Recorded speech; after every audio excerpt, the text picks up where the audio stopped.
Hi, this is Derek Sivers from Sivers.org, and this is Why You Need to Fail. I'm often invited to speak at conferences full of famous, successful people. They're all leaders of some sort. People look up to them. They're acclaimed and accomplished. They have a great reputation. Their struggling years of failure are behind them. And that's the problem.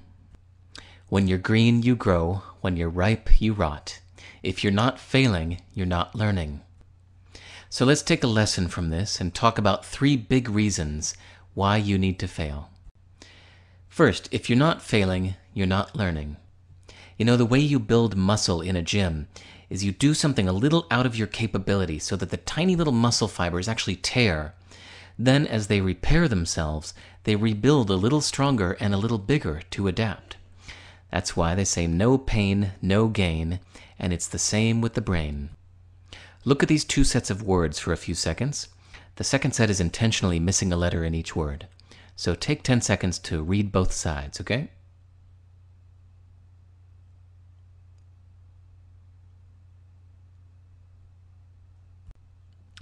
So tests show that when quizzed afterwards, people remembered 3 times as many words from the second column, the one that was missing letters.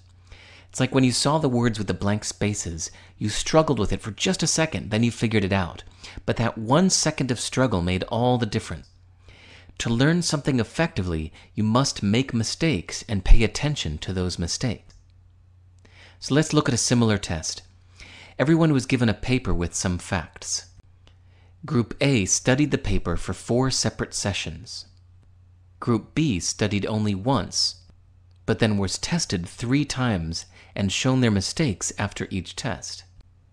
A week later, both groups were tested, brought back and tested again.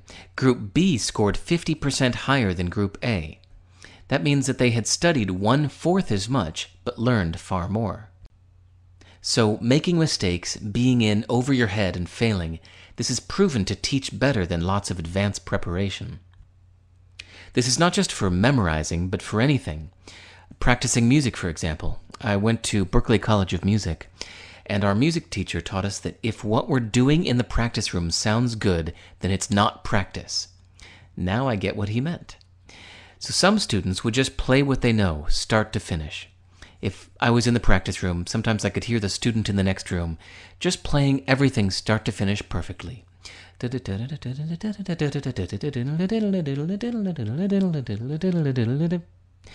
But then, one time, I was in the practice room next to one of the best musicians in school, and I was surprised to hear that everything coming out of his practice room just sounded like short phrases that making lots of mistakes each time, like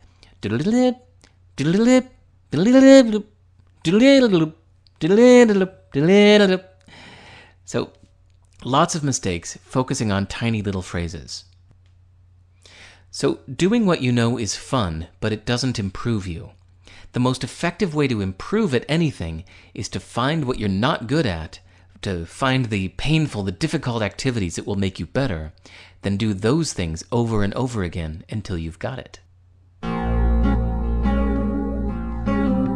I've missed more than 9,000 shots in my career.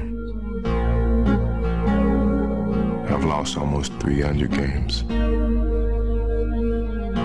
26 times I've been trusted to take the game-winning shot and missed. I've failed over and over and over again in my life. And that is why I succeed.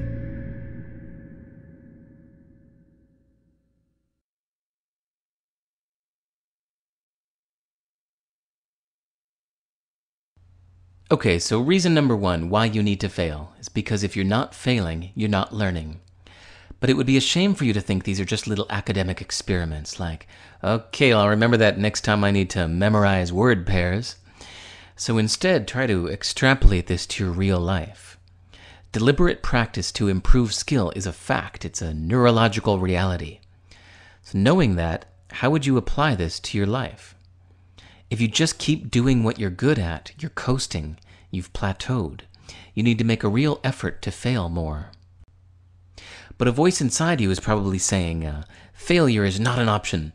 You're the top in your field. You can't throw away a career of hard work. You have a reputation to protect. You have an image to uphold. You have an impeccable track record. People would lose respect for you, right? Well, let's look at a very big deal. Fixed mindset versus growth mindset. People with a fixed mindset think that talent comes from an ingrained level of ability. They think, I'm good at this, or I'm not good at this. They see it as fixed, that you either are or you aren't. Some people are born artists, some people are born leaders, some people are just good with numbers and some aren't. People with a growth mindset think that with hard work, anyone can master anything. They think, I got it because I worked hard at it. They see the starting point as moot. It doesn't matter if someone took to a skill a little more naturally at a young age. Absolutely anyone can catch up and surpass the so-called naturals. So 2 big reasons why this matters. Number 1, the fixed mindset hurts you. There was a 2-part test given to a bunch of students. The first part was intentionally easy, and the second part was impossibly hard. So it created a situation of initial encouragement, then certain failure. After each person failed the test, they were asked what they planned to do before the next test. Those with a growth mindset said they would study harder for the next test. Those with a fixed mindset said they would study less for the next test. After all, this is something they're obviously just not good at, so why waste their time? So reason number 2 why this matters, parents pay attention here, is where this mindset comes from. If a child is told well-meaning things like, you're so smart, you're a brilliant child, you're so great at this, you have always been a math whiz, then it forms the fixed mindset view of the world. But instead of praising the person, if they're praised on their effort, like telling them, you must have worked really hard, or let's look at how to improve that, then that forms a growth mindset view of the world. So what's fascinating is that it can be changed in an instant. So remember this 2-part test, right? So it starts very easy and gets impossibly hard. Now, they did an experiment to see how a simple 6-word comment would affect their score if somebody were to take this test twice, a 6-word comment given to them after the first time. So randomly, half were praised for their effort. They were told, you must have worked really hard. The other half was praised for their intelligence. You must be smart at this. That was it, just a 6-word comment after the first test before the second. Those that were praised for their effort improved their initial score by 30% when taking it the next time. But those that were praised for their intelligence had their score decline by 20% in the second test, all because of 6 short words. So to me, this is a huge point. People with a fixed mindset who think, I am good at this, I'm just good at this, they collapse in the face of failure. So why is this so important for my successful audiences? It's because they're constantly being praised for being brilliant. Once somebody is successful, everyone starts to tell them, oh, you're a genius filmmaker, or you're a natural artist. Even if you didn't used to believe that stuff, it's hard not to when you're being praised every day. So no wonder they don't want to fail. It would threaten not just their self-image, but the fixed perception of their fans. People like to think of their heroes as geniuses and infallible, right? So speaking of, let's watch Picasso paint. This is a documentary that was made by a friend of his that got to capture his process while he was painting. So he was in the studio with Picasso, capturing the moment after every major change to the photo. So now watch the legs. This is a bullfighter. Look at the legs on the bullfighter on the left side. One leg down, one leg up. Now the top leg just went up. He's going to paint over that with the cape. Paint the cape red. Hide all evidence that it used to have both legs going down. Now on the right-hand side, look at his 2 hands. The one hand on the sword is open, and the hand facing forward is closed. Changes his mind, the hand on the sword closes, the hand facing forward opens. Now watch the legs in green. He's going to change his mind. The top leg is going to go down. Oh, actually, I love this. The bull's head. Imagine he's looking at this going, hey man, I'm Picasso. I can do better than that. So, okay, now look at the legs are going down. He's going to cover that up with the cape. Now, I think that watching this process and the mistakes is a lot more encouraging than just seeing a finished product. This is why you should never compare your inside to someone else's outside. We see all the mistakes in ourselves, but we only see others' final product. But if more of us would show the world our mistakes and our sweaty working process, we'd actually be doing everyone a big favor. So, the fixed mindset versus growth mindset makes all the difference in the world. Now, the third reason why you need to fail is for experiments. This is the quantity. Here's what I mean.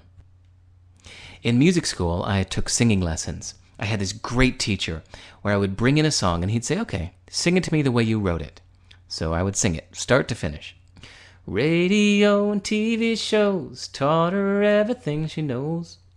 So I'd sing the whole song like that. And he'd say, all right, now do it up an octave. I'd say, up an octave? What do you mean? I can't sing that high. He'd say, I don't care. Go. Do it. I'd say, radio and TV shows taught her everything she knows.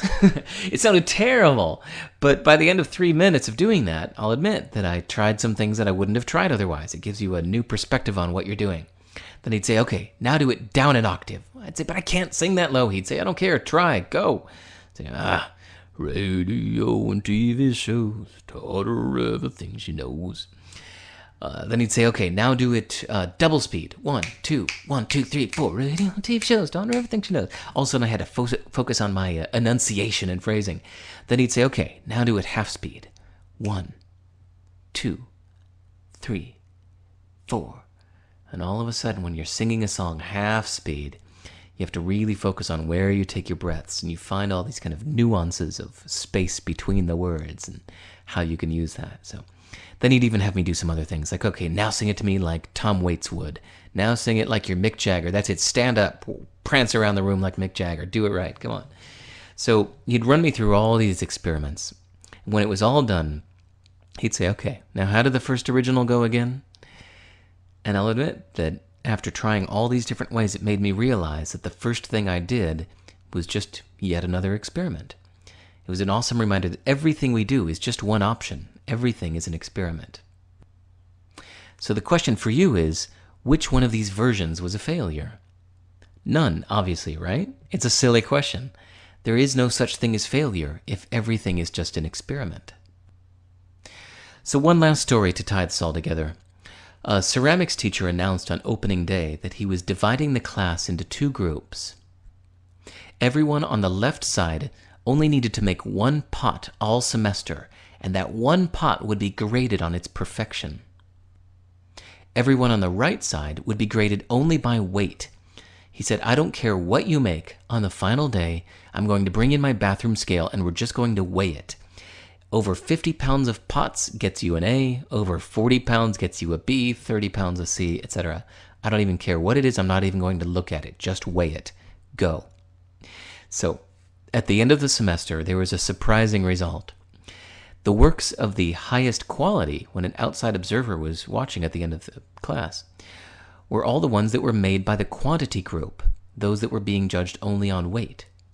So it seems that while this quantity group was busy just churning out piles of work and learning from their mistakes, the quality group, the one that was being judged just on 1 pot, had sat there theorizing about perfection, and in the end had nothing but grandiose theories and 1 mediocre pot. So we all have these perfectionist tendencies. So making mistakes and failing is a great way to break that paralysis. And in the end, apparently, it makes better work anyway. So, the 3 big reasons why you need to fail. Number 1, it's required for learning. Number 2, it keeps you in the growth mindset.